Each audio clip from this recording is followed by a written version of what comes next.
Hello বন্ধুরা, সবাইকে শুভ নবমীর অনেক শুভেচ্ছা। আর কালকে অষ্টমীতে ঠাকুর দেখতে গেছিলাম, তারপরে মানে মুখটা হয়তো ধুয়েছি, ক্লিন করেছি, কিন্তু কাজলগুলো, চোখের কাজল এখনও ওঠেনি, আর এনার্জি লাগছিল না যে কাজলগুলো তুলবো, তো ওইভাবে ঘুমিয়ে পড়েছিলাম।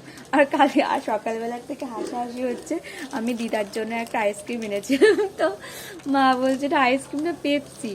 হ্যাঁ, এটা আইসক্রিম না পেপসি। তো মানে গরমে না পুরো গলে গেছে। হ্যাঁ, আমাদের এখানে না সকাল থেকে আজকে মেঘ করেছে, জানি না আজকে কি হবে নবমীতে। সারাদিন মানে মানে পুজো হচ্ছে, এই ঢাকের আওয়াজ শুনতে যে কি ভালো লাগে। হ্যাঁ,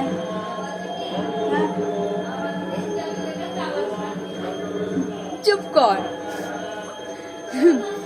তো দেখা, আজকে নবমী, তো দেখি আজকে সন্ধেবেলায় ঠাকুর দেখতে যাওয়ার কথা আছে। আজকে আকাশটা ভালোই গেলেই হয়। আমার মা একদিনও ঠাকুর দেখতে যায়নি।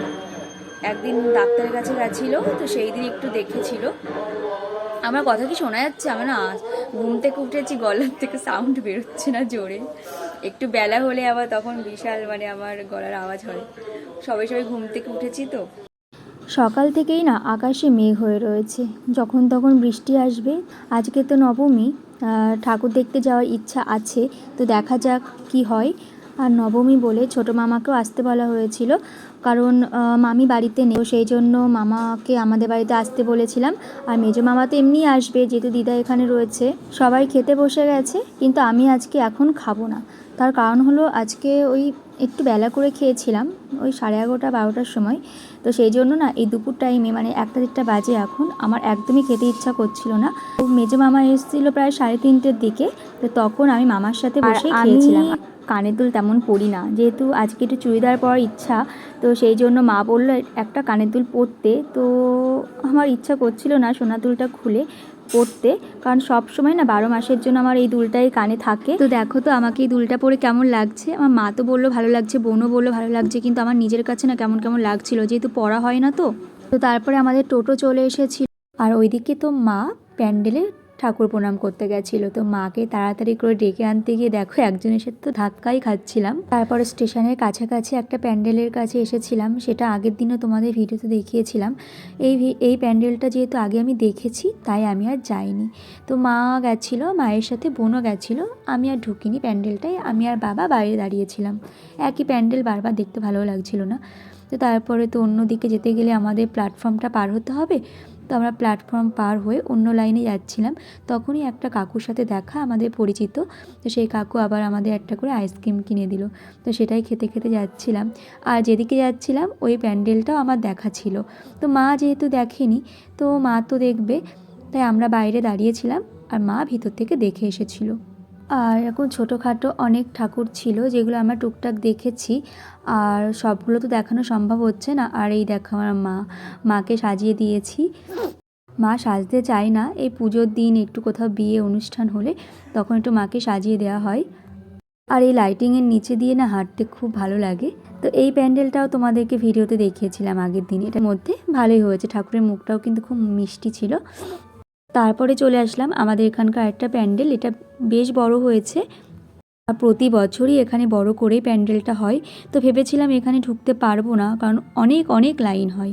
তো শেষ পর্যন্ত দেখা গেল এখানে লাইনটা অনেকটা কম আছে, আমরা গেছিলাম প্রায় 10:30টার দিকে, তো সেই সময় দেখলাম যে অনেকটাই লোকজন কম আছে।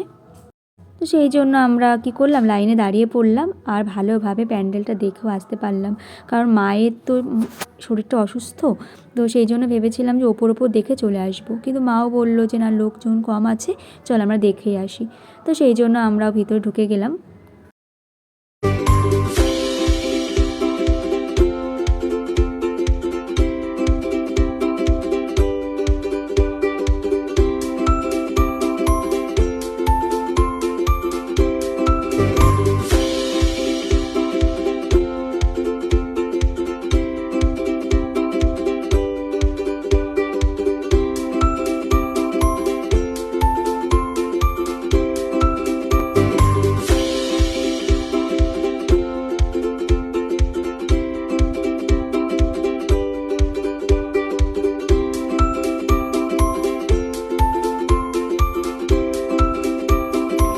তারপর মায়ের মুখ দর্শন করে আমরা বেরিয়ে পড়লাম বাইরে।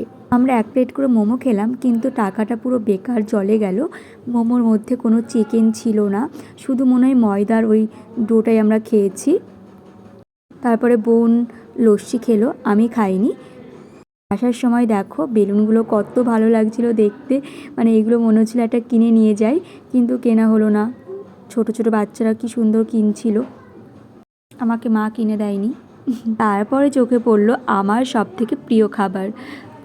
বিরিয়ানির পরে যদি কোনো প্রিয় খাবার থাকে সেটা হলো আমার ভুট্টা। আমার খুব ভালো লাগে, যেই না দেখেছি আর লোভ সামলাতে পারিনি। লস্যিটা আমি খাইনি ঠিক আছে, ভুট্টা ছাড়া যাবে না, তো ভুট্টাটাও আমি কিনে নিলাম। আর আসার সময় বাড়ির জন্য এগরোল, দিদা বাড়িতে রয়েছে, এর জন্য 2টো এগরোল নিয়ে নিলাম।